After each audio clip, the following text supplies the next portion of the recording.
Welcome to Chasing Hard podcast, where we talk about trusting God when life doesn't turn out the way you planned. I know that you have experienced at least one time in your life when things didn't go the way you had expected, the way you had prayed, the way you had hoped for. It could be a big thing. It could be a small thing. It could be anything. The fact of the matter is, life doesn't always go the way we planned. And some things are more devastating than others. I mean, I don't think anyone ever signs up to fail, to have a failed marriage, or the family planning might not go exactly how you thought, or a bankruptcy or a health issue or whatever. All these things are important, and no one wants to fail at any of them. If you haven't noticed, it's just me today, and I want to talk a little bit about family secrets. Keeping family secrets, knowing family secrets, why family secrets. And again, does anybody ever really set out to have family secrets? I don't think so. But we tend to learn early on. If you live in a house that's not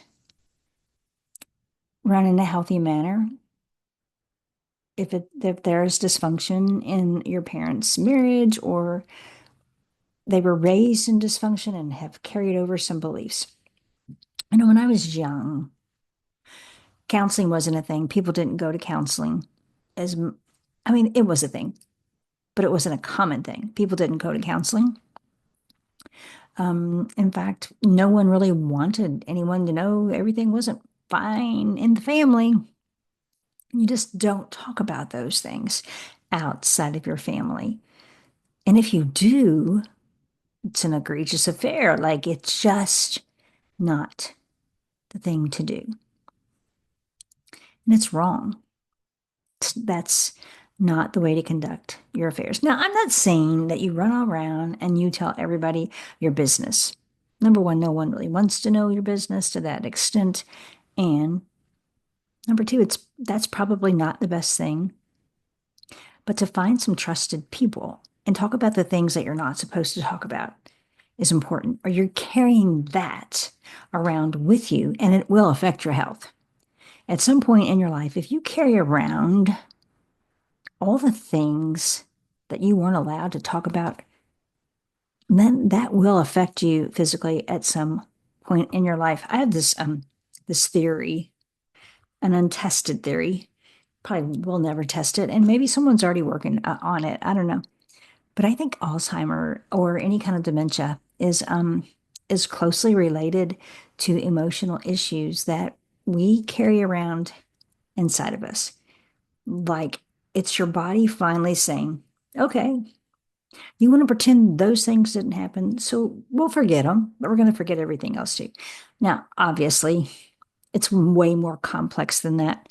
And again, it's an untested theory. I just have noticed in the lives of people that I have known personally who have experienced dementia or Alzheimer in some form, some kind of dementia, that they had a past that was kind of dysfunctional.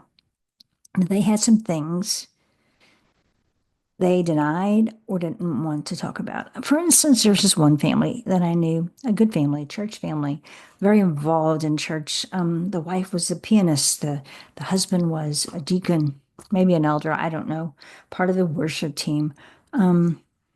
He also had a drug and alcohol problem that no one knew about. Everybody loved him. He was a lovable guy, a funny guy, but there were times, a lot of times apparently, that his family would have to go looking for him to bring him home safely because he was out indulging in some kind of alcoholic drug behavior. And this wife who tried to control the situation and tried to control what the family looked like, the image that they presented, ended up with dementia. And then there's another family that I know of some incest, some sexual abuse that took place. And unfortunately, the parents were aware. They didn't do anything to protect the daughter from her brother. And that's sad to me. But sadder than that, because this this female has experienced healing and has gone on to be a productive person. She's forgiven everyone concerned. But unfortunately, the perpetrator, pedophile, continued in his behavior and he abused his daughter, among others, minors.